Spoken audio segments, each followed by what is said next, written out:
در واقع امام حسین کی اپنی ذات جس کا تعارف سرکار رسالت مآب صلی اللہ علیہ وآلہ وسلم کی زبان وحی ترجمان سے جو کرایا گیا اور بارہا کرایا گیا، کبھی تو یہ متواتر حدیث ہے، اور متواتر اس کو کہتے ہیں جو تمام مکاتب فکر اسلامی کے ہاں یکساں صحت کے ساتھ جس حدیث کو قبول کیا جائے اور جس کا کوئی انکار نہ کر سکے اس کی اوتھینٹیسٹی کا۔ تو آقا نے بارہا ارشاد فرمایا اور تمام مسلمانوں کی سماعتوں سے آپ کے یہ کلمات ٹکراتے رہے، اور مختلف انداز میں کبھی فرمایا ان الحسن والحسین سیدہ شباب اہل الجنہ قاما او قعدا، حسن و حسین میرے یہ دو نواسے سردار جوانان جنت ہیں، یہ قیام کریں یا سلوک کریں، قاما او قعدا، یہ اپنے دشمن کے ساتھ نبرد آزما ہوں، جنگ آزما ہوں، یا یہ دشمن کے ساتھ صلح کر لیں، دونوں سردار جوانان جنت ہیں۔ یہ اوتھینٹک حدیث۔ اس کے بعد آقا نے فرمایا کہ لما اسری بی الی السماء، جب شب معراج مجھے معراج پر لے جایا گیا تو میں نے دیکھا انہ مکتوب عن یمین العرش ان الحسین مصباح الہدی و سفینۃ النجاہ۔ آقا نے ارشاد فرمایا کہ جب شب معراج مجھے معراج پر لے جایا گیا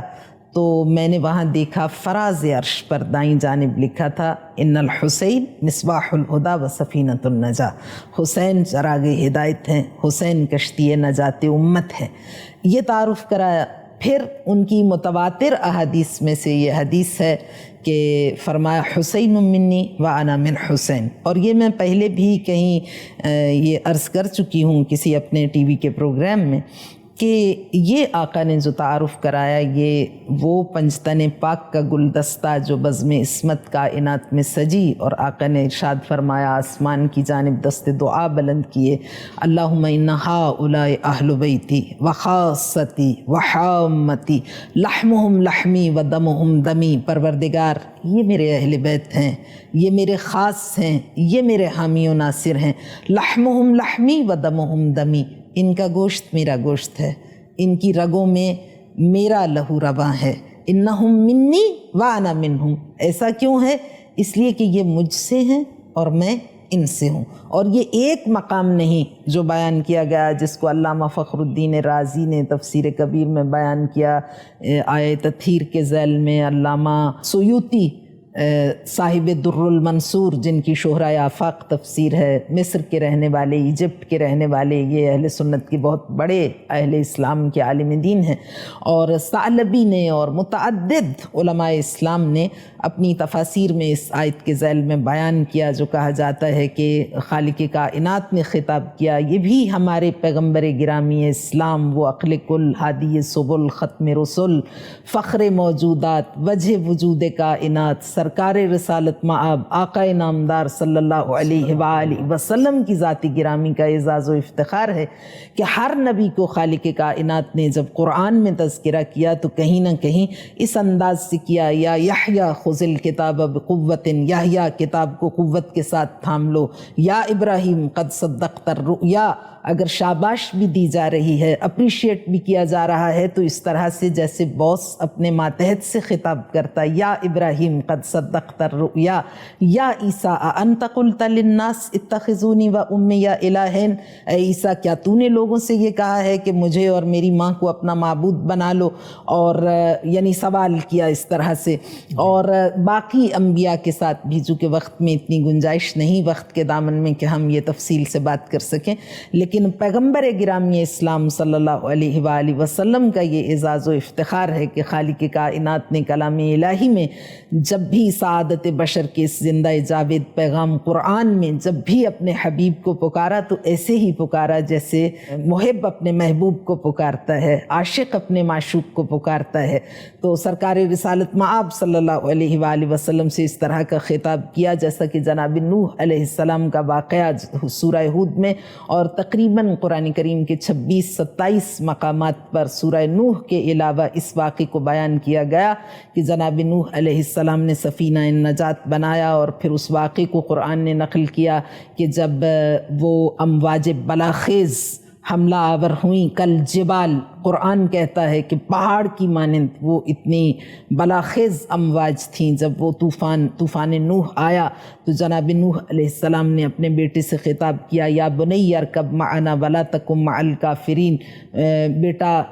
اس کشتی پہ سوار ہو جاؤ. تو بیٹے نے کہا سآوی الی جبل یعصمنی من الماء، میں پہاڑ کی پناہ لے لوں گا، وہ مجھے بچا لے گا. تو قال لا عاصم اليوم من امر اللہ، بیٹا آج امر الہی کے سوا کوئی چیز بچانے والی نہیں. تو فحال بینہما الموج، اور جب وہ ایک بڑی موج باپ اور بیٹے کے درمیان حائل ہوئی تو جناب نوح علیہ السلام نے بارگاہ خداوندی کا رخ کیا، محبت پدری نے جوش مارا اور آپ نے دست دعا بلند کیے اور کہا پروردگار ان ابنی من اہلی، پروردگار یہ میرا بیٹا ہے، یہ میرا اہل ہے. تو بارگاہ الہی سے خطاب آیا یا نوح انہ لیس من اہلک انہ عمل غیر صالح، نوح یہ تیرا بیٹا تو ہے لیکن تیرا اہل کہلائے جانے کا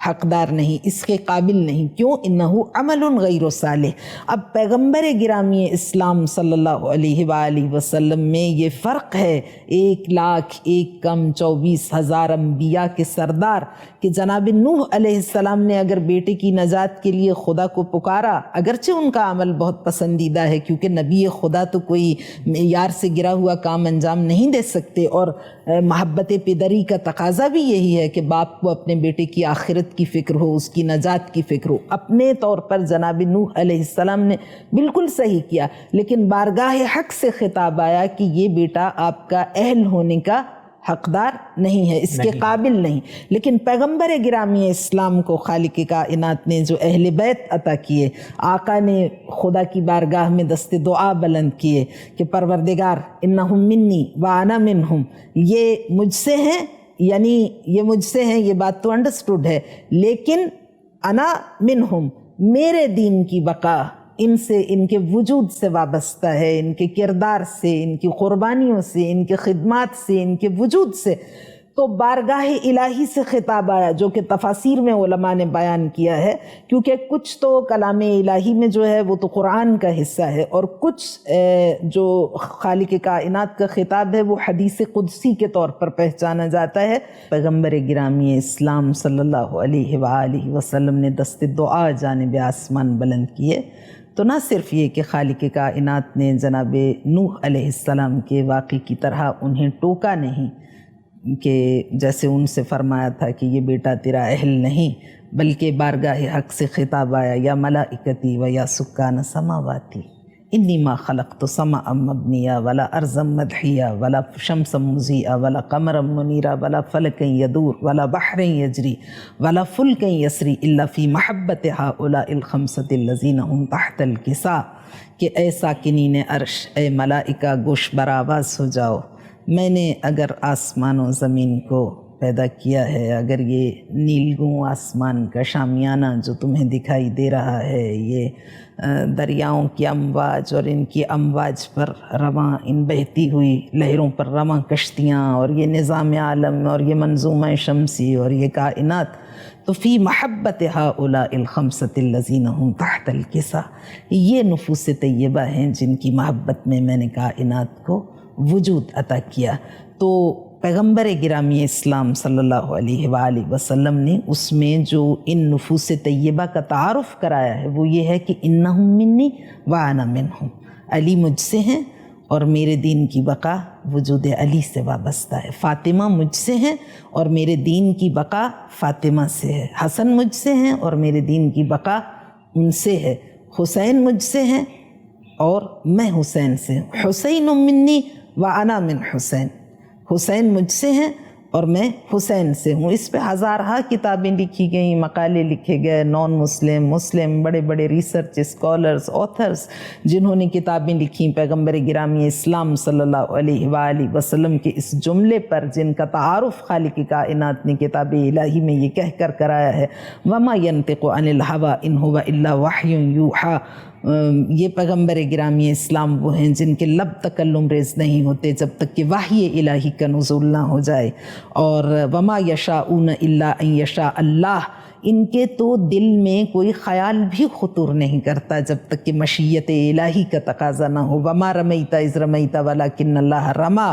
رسول کے عمل کو، ان کے فعل کو اپنے فعل سے ذات حق نے نسبت دی، یہ سنگریزے آپ نے نہیں پھینکے، یہ میں نے پھینکے ہیں، یہ کلام آپ کا نہیں، یہ کلام خالق ہے، یہ ہاتھ کی جنبش آپ کی نہیں، یہ اللہ کی ہے۔